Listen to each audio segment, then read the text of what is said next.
to our Bible study. This is our 10th lesson this quarter.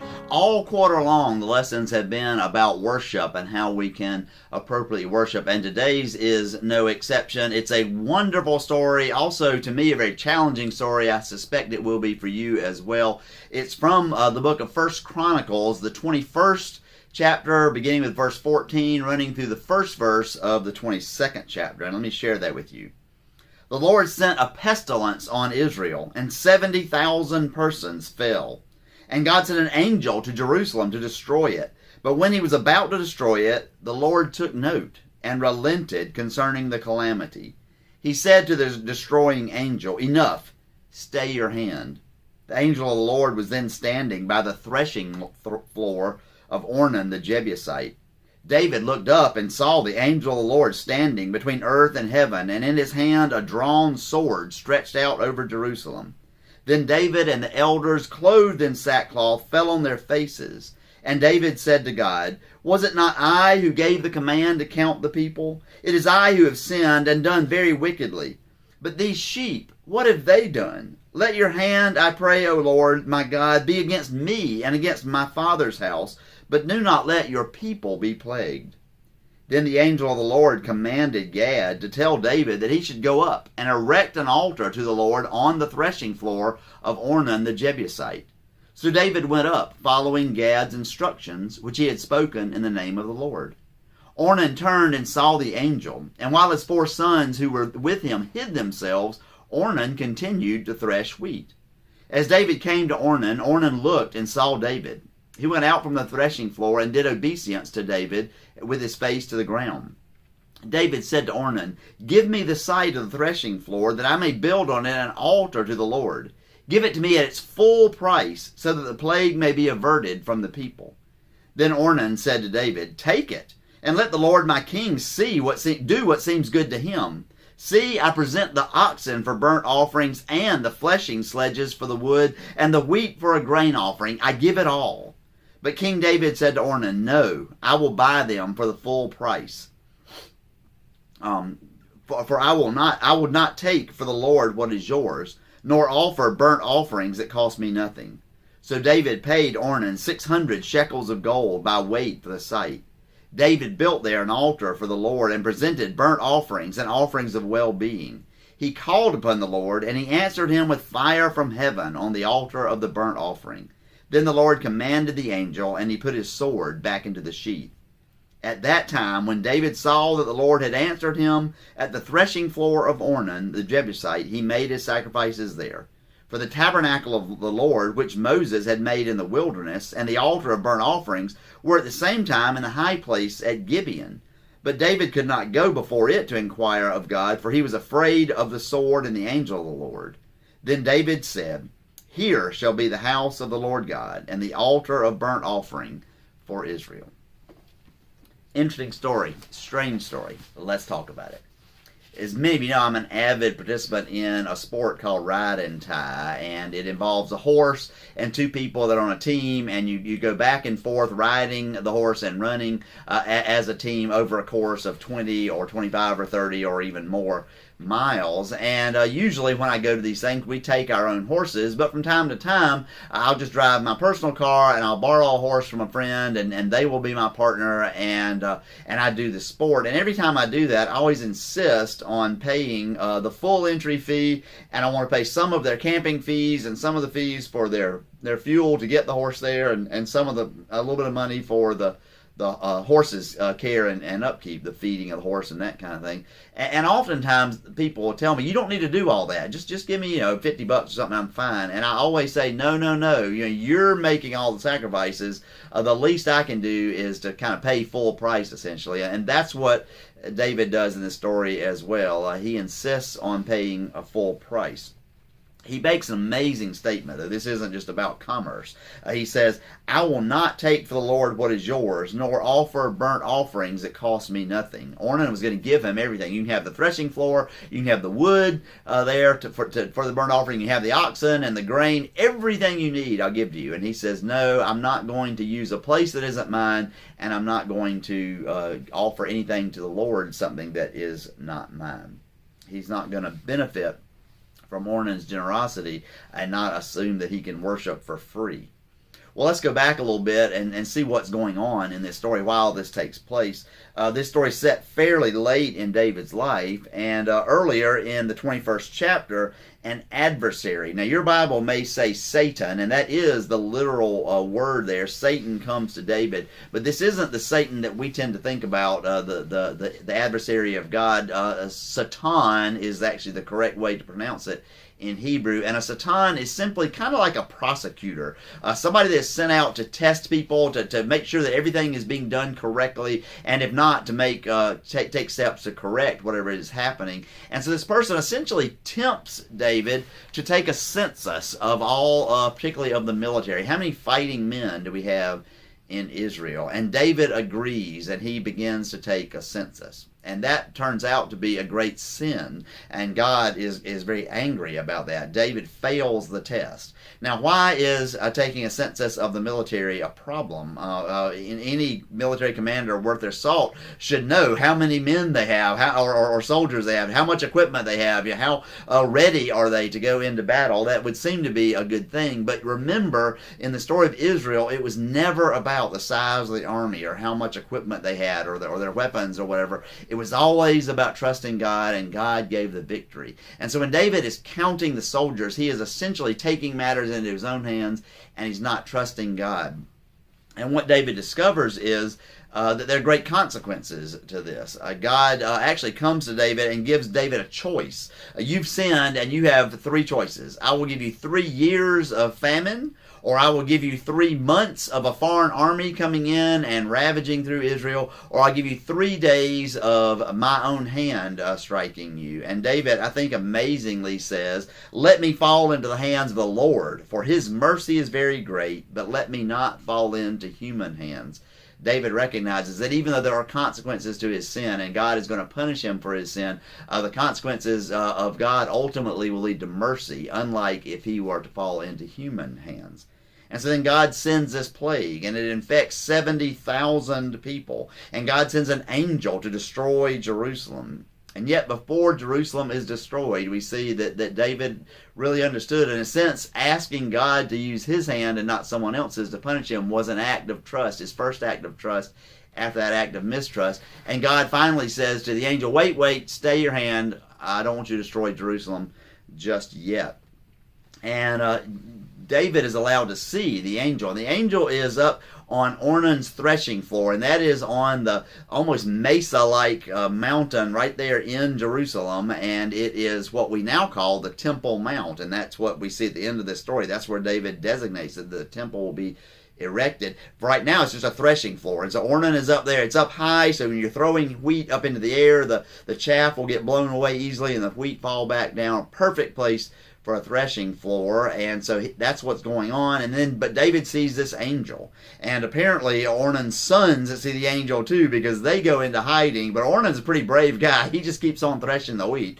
But David is told by Gad the seer, through God, that he is to go up onto that mesa, and he is to erect an altar to God there. And so he goes up there and he tells Ornan what is going on. And Ornan is wonderfully generous. Ornan is a Jebusite. He's not a Jewish person, but he says, I will give you everything you need. Don't worry about it. You get it all.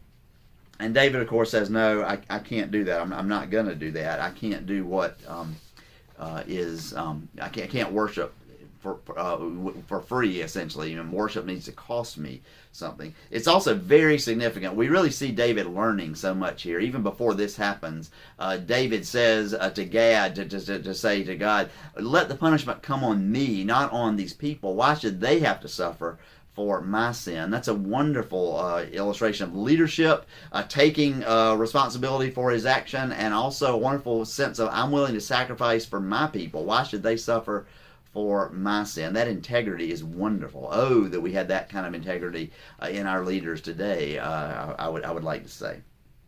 Well, in response to David's faithfulness all the way through, to say, I would like your hand, not the hand of someone else, to say, it's all my fault, why don't you punish me? And then to say to Ornan, I won't take it for free, I'm going to pay you full price. Although as the king, of course, he could have taken it, or he could have taken a bargain. He didn't. He paid full price. In response to all of those faithful acts, God ends the plague. And God actually is the one that sends down fire from heaven to consume the altar for the sacrifice. And then later, at the very end of this text, David says that this will be the permanent place for the Ark of the Covenant and for the temple of God. It's been in the tabernacle all these years, going all the way back to Moses, but this is where we'll set it up, which is interesting because you might think it would be set up in Gibeon, where the tabernacle was then. But David recognizes, no, this place is a place where we saw the power of God in that, with that angel with the sword who could have destroyed Jerusalem, and we also saw the great mercy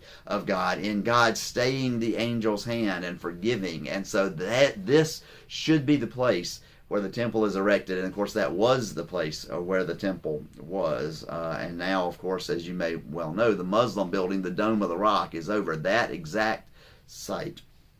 Well, let's think a little bit about this and how it compares with Scripture, and then ultimately how it compares with our lives. This interesting, strange, challenging, wonderful story. And let's go all the way back to the beginning of the story of human sin, back in Genesis 3.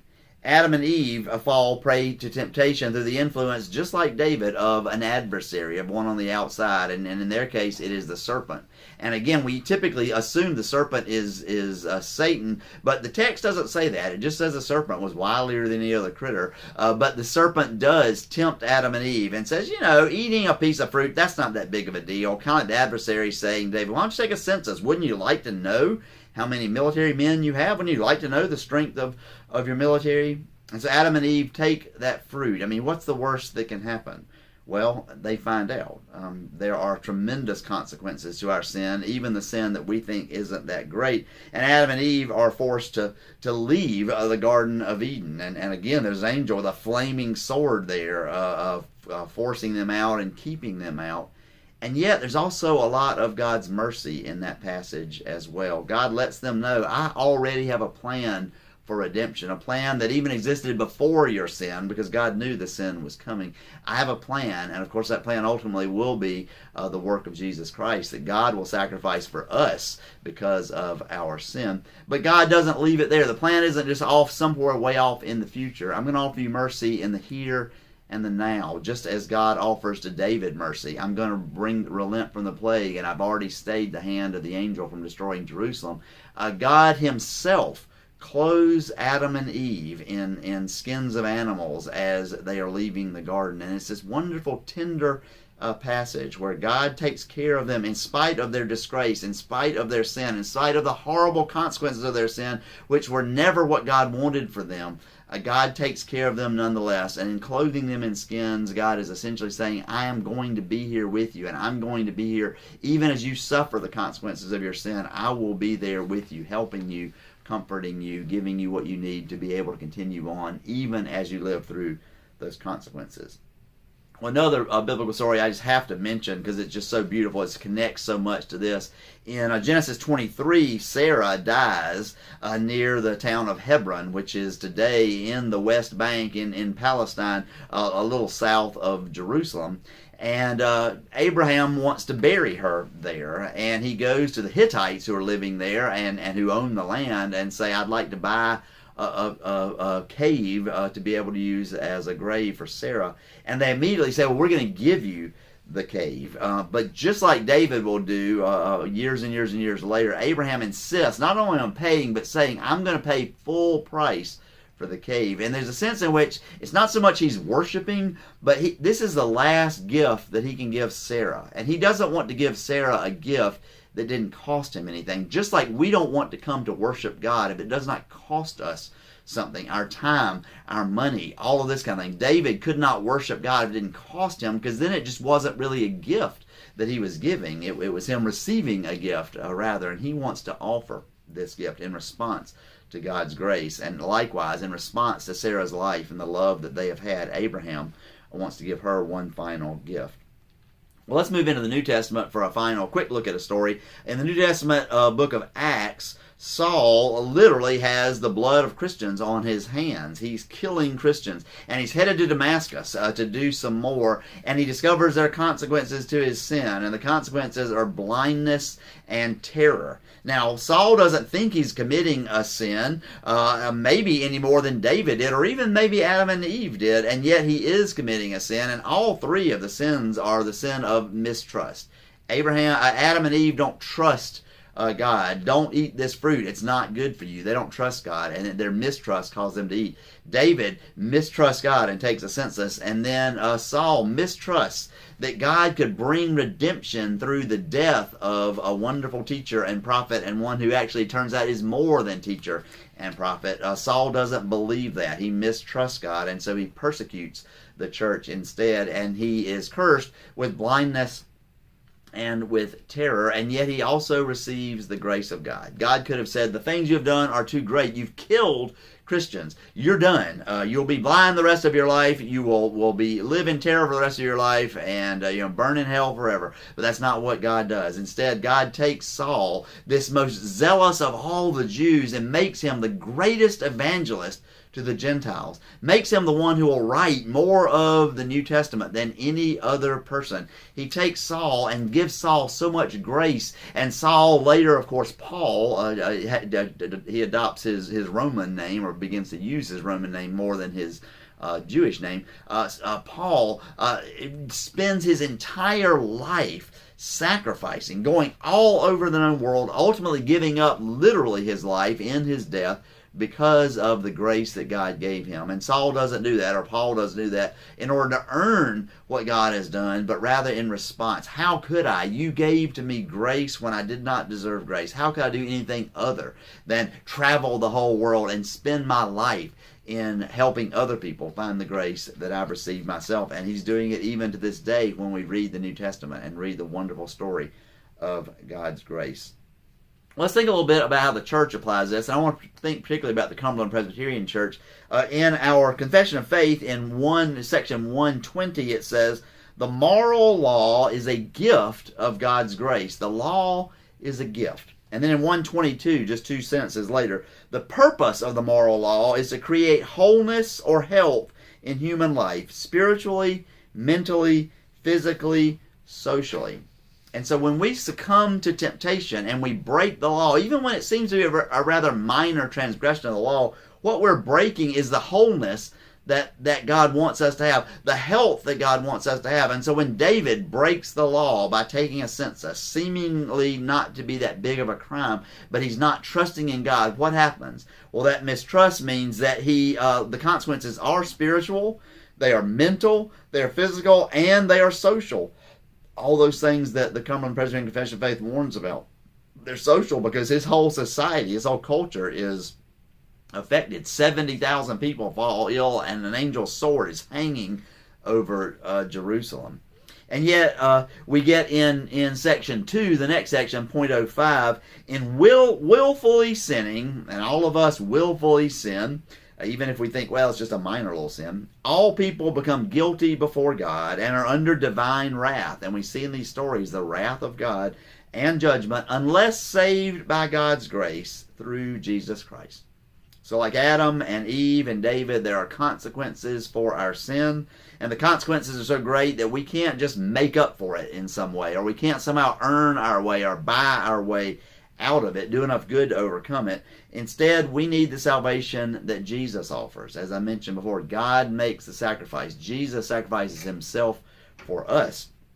Now, the salvation that Jesus offers is eternal, absolutely. But in all the biblical cases I just mentioned, and in our own lives, the salvation is not only eternal, but it also is salvation in this life. David experiences the grace of God. God stays the angel's hand. God allows the plague to relent, and then God even rains down fire from heaven as a wonderful expression of his approval of the trust that David has put in him. And so David learns from that grace, and we see the way he learns from that grace in that he refuses to accept the altar or the land, the threshing floor, and all of the sacrifices for free, but instead he says, no, I have to pay for these. I'm going to pay full price for these, not because he's earning or buying God's favor, but because he recognizes, I want to do this as a gift for God. Likewise, God takes then the mistrust of God and the mistrust of David, and the sin of David, and ultimately is able to use through David's life, through what David learns, to allow the temple to be erected in this wonderful spot, this place where we see God's power and God's grace. God can take even our sin and ultimately turn it for good, as Paul tells us in Romans 8, all things work together for the good when we love God and work according to his purposes. And I would argue that's what David was doing there. Well, let's think a little bit about how we can apply this to our own lives. Our culture is one in which most of us, and probably, I mean us, all of us would say, I'm basically a good person. And that may be true. We are, many of us, most of us, basically good people. But that basically is pretty important, isn't it? And actually, by saying I'm basically a good person, we're kind of trying to say I don't really deserve any of the consequences of my sin. But that's not true. And that's not what David did, is it? David didn't say, God, I don't deserve this. This wasn't that big of a deal. David says, not only do I deserve the consequences, but put them on me and not on my people, because I'm the one that sinned. They didn't sin. What a beautiful thing David does. We need to be able to do that and plan on doing that as well. Now, we need to recognize our sin is incredibly dire. Adam and Eve didn't think eating just one little piece of forbidden fruit, big deal. We kind of tease about succumbing to temptation with food even to this day. Oh, I was just so tempted, I had to go back and have a second serving. And that in itself may not be sin, but just using that word temptation as this light kind of thing is an easy way to lead us into true temptation that truly is sin. And what happens with Adam and Eve? Well, their sin has consequences. They are kicked out of the Garden of Garden of Eden, but the consequences also are for others. How many of us live in the Garden of Eden? None of us. That was God's plan for us. It didn't happen. David sins. What happens? There are consequences for him, but there's also consequences. 70,000 people get sick, and Jerusalem nearly gets destroyed. Even tiny little sins of ours can have tremendous consequences. I was recently in a seminar that featured women telling their stories about being sexually abused by their pastors. Pastors who by nature, by definition, are in a position of power over any of their parishioners, and then would use that power in order to encourage them to have sex with them, and in other ways sexually abuse them. And in all of their stories, there was this common terrible thread. When the church found out about it, their initial thought was they were so afraid of what it might do to the church, they reacted in ways that hurt the women even more and caused even greater damage. Churches sometimes immediately would hire a lawyer to make sure the women wouldn't sue them, and sometimes the lawyers would come in and do what lawyers are supposed to do. We need to get them to sign non-disclosure agreements, or we need to find ways to frighten them into not going public with this story. In some cases, the churches tried to convince the women to confess. Well, you probably led the pastor on. It was probably your fault. In many, many ways, they did things that not only hurt the women, but hurt the women's husbands, hurt the women's families, and this is amazing and terrifying, hurt other women in the church who also were being sexually abused by the pastor, but the church didn't know that yet. Now, the church wasn't trying to sin when they did these things. They were trying to protect the church. They were afraid. They were reacting kind of almost instinctively. But what they should have thought about, and maybe needed to have thought about it more beforehand, before this kind of thing happened, was maybe this story about David, where David says, you know what, our pastor has sinned, and there are going to be consequences. There are going to be consequences for our church. It's going to hurt our church when the wider town or the city or whatever finds out about this. But what we need to do is what God calls us. We need to confess. Our pastor needs to confess, and he's going to suffer the consequence of his sin, which should be he gets fired and he's held liable in other ways for his sin. We may have to suffer the consequences of our sin. Our city may find out about that. Some people may leave our church because of that. But if we confess, if we follow the pattern God gives to us, we also will find God's grace, and God can take this and turn this into our way. One of the women talked about going to another church, and that church said to her, you know what we would like to do? And she was still a guest there. She had not even yet joined the church. They said, could we pay for counseling? Because we want you to be healed and whole again. What a wonderful way. They weren't even a part of the sin, but rather than shunning this woman or even blaming the other church, they said, how can we be a part of your healing and wholeness? That's God at work. That's God's grace at work. And so this is a wonderful instruction, not just for us as churches, but for us as individuals. When we find ourselves in sin, suffering the consequences of sin, rather than saying, well, it's not my fault, or I shouldn't suffer this, or blaming someone else, or trying to mitigate the damage, let us just confess to God, I was wrong, and then look for the grace of God, which surely will come. And then finally, let's recognize that David's response to God's grace is wonderful. David says, I can't worship if it doesn't cost me something. And I think we need to recognize that's got to be true for us as well. When we come to worship, when it's coming to church on a Sunday morning, recognize that even if we've made a little sacrifice, that's a good thing. For years and years and years, coming into Columbia, South Carolina on the interstate, there was this huge billboard that I just really liked. Had a big picture of a cross on it, just a big dark cross. And then next to it were these words, and they said, and you thought getting up early to come to church on Sunday morning was a sacrifice. When we think about the sacrifice that God has made for us, the grace that God has given to us, it should cause us, like Paul, to be willing to give all of our lives, to do whatever it takes to let other people know about the grace of God, to travel wherever we need to travel, to give whatever out of our wallets, out of our time, out of our talents that we need to be able to tell others about the grace of God, and to make any sacrifice, even the sacrifice of our lives, because of what God has already done for us, because we know that Christ did all of those things, as Paul tells us, while we were yet sinners. That's when Christ loved us, not after we had earned it, while we were yet sinners. And because of that, we should respond with such joy and such sacrifice, as we see in David and in Paul and in so many others. And we can do all of those things, of course, because through Jesus Christ, God is with us.